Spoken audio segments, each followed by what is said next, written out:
क्या अपडेट है प्रियंका के आज के वहां के पूरे कार्यक्रम के बारे में?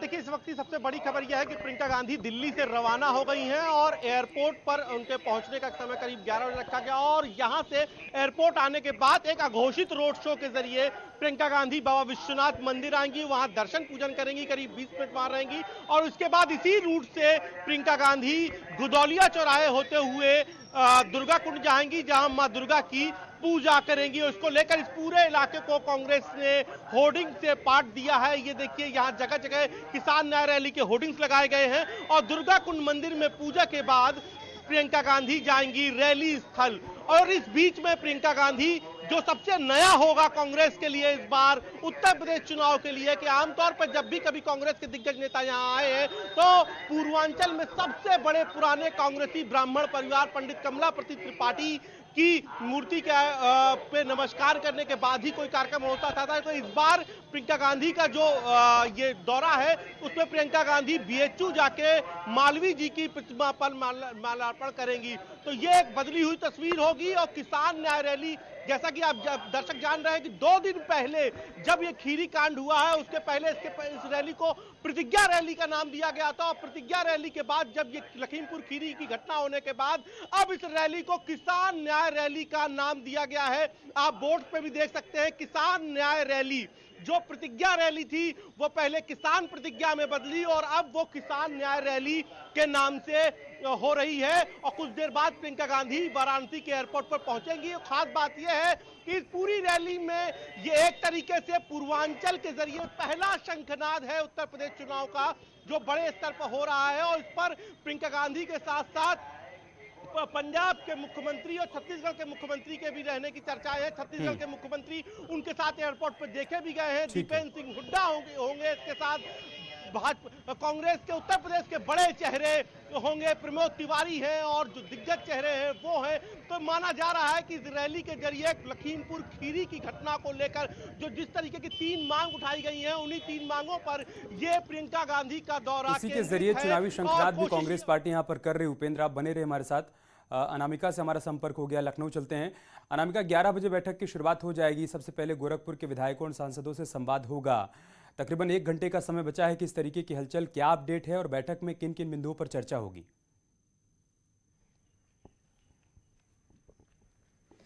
और देखिए, जिस तरीके से 2022 के चुनाव को देखते हुए सभी सियासी योद्धा मैदान में है, मौकों की तलाश के साथ साथ जमीन पर अपनी उपस्थिति दर्ज कराने की होड़ लगी हुई है। लेकिन इस बीच अगर बीजेपी की स्ट्रैटेजी को देखा जाए तो वैसे कम से कम लखीमपुर को लेकर के जिस तरीके से पार्टी थोड़ी असहज हुई है, लेकिन इस बीच चुनाव को देखते हुए जो संगठनात्मक क्षेत्रों की बैठक होती है अब वो मुख्यमंत्री योगी आदित्यनाथ के जिम्मे है। और शायद यही वजह है कि जिस तरीके से कल 2 बैठकें हुई हैं, आज भी 2 बैठकें हैं। पहली बैठक गोरखपुर क्षेत्र को लेकर है। गोरखपुर क्षेत्र पूर्वांचल के लिहाज से भी काफी महत्वपूर्ण है और पूर्वांचल के लिहाज से आज प्रियंका गांधी की जो रैली है वो भी काफी महत्वपूर्ण हो जाती है। तो गोरखपुर के क्षेत्र के जितने भी विधायक हैं और सांसद हैं वो इस बैठक में शामिल होने वाले हैं।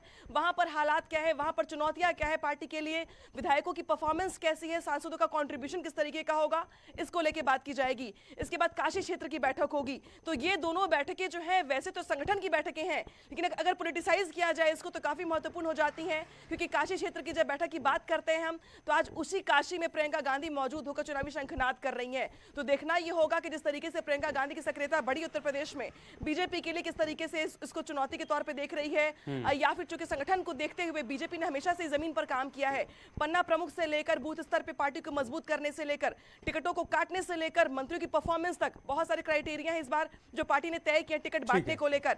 तो ये बहुत सारी बातें आज चर्चा का विषय बनी रहेंगी।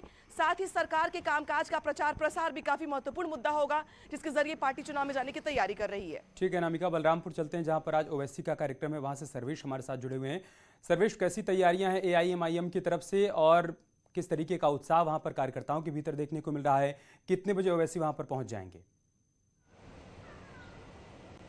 देखिए, अगर ओवैसी के पहुंचने की बात करें तो लगभग 12 बजे उनका प्रोग्राम है जो उतरौला विधानसभा क्षेत्र के सादुल्ला नगर में आयोजित होने वाला है।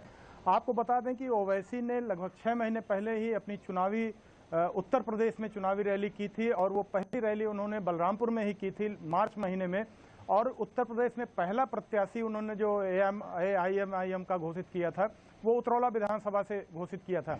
तो उन्हीं प्रत्याशी जो अब्दुल मन्नान है, AIM के प्रत्याशी हैं, उनकी चुनावी जनसभा को संबोधित करने आज दोबारा उतरौला पहुंच रहे हैं। और ओवैसी जिस तरीके से उत्तर प्रदेश में आने के बाद वो भी अपनी एक सियासी जमीन तलाश रहे हैं, और जिस तरह से उनका भाषण होता है, जिस तरह से ध्रुवीकरण की कोशिश होती है, वो किसके पक्ष में जाती है, किससे उसका लाभ है, क्या हानि है, ओवैसी इस दृष्टि से भी काफ़ी महत्वपूर्ण होते हैं कि ओवैसी क्या बोलते हैं। सारी पॉलिटिकल पार्टी उनके ऊपर निगाह रखती है। तो इसलिए आज जब उनका बलरामपुर दौरा है, उतरौला विधानसभा क्षेत्र में आज वो फिर जो चुनावी रैली को संबोधित करने जा रहे हैं, और अपने उसी प्रत्याशी के जिनको उनको 6 महीने पहले घोषित किया था, तो ऐसे में काफी महत्वपूर्ण हो जाता है कि उतरौला विधानसभा को वो काफी फोकस कर रहे हैं, क्योंकि एक महत्वपूर्ण विधानसभा है, पूर्वांचल की विधानसभा है, तो वो एक उनके लिए काफी महत्वपूर्ण है और लोगों की निगाहें हैं कि ओवैसी आज क्या बोलते हैं। जी ठीक है, एक बार फिर से अनामिका मैं आपका ही रुख करूंगा। आज की बैठक में कौन कौन से बिंदु होंगे, चाहे हम वाराणसी की बात करें या गोरखपुर की बात करें, जिस पर चर्चा होनी है, और क्या ये संवाद दो तरफा होगा? क्या फीडबैक भी लिया जाएगा कि जमीन पर कार्यकर्ताओं के बीच किन किन बातों को लेकर चर्चा चल रही है, या फिर पब्लिक का क्या मूड है वो भी भांपने की कोशिश होगी क्या?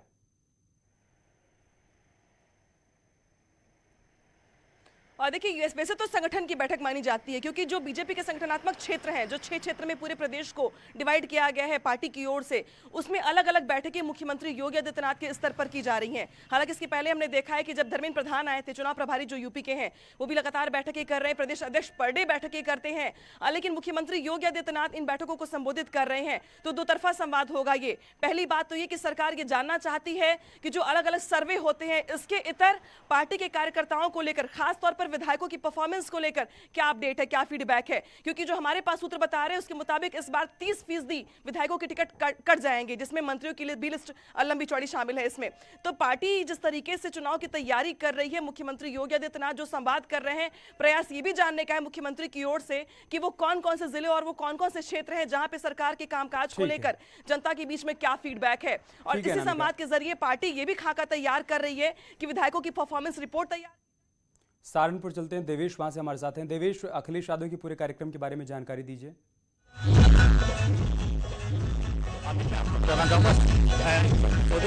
पुराने कांग्रेस थे, लेकिन बाद में और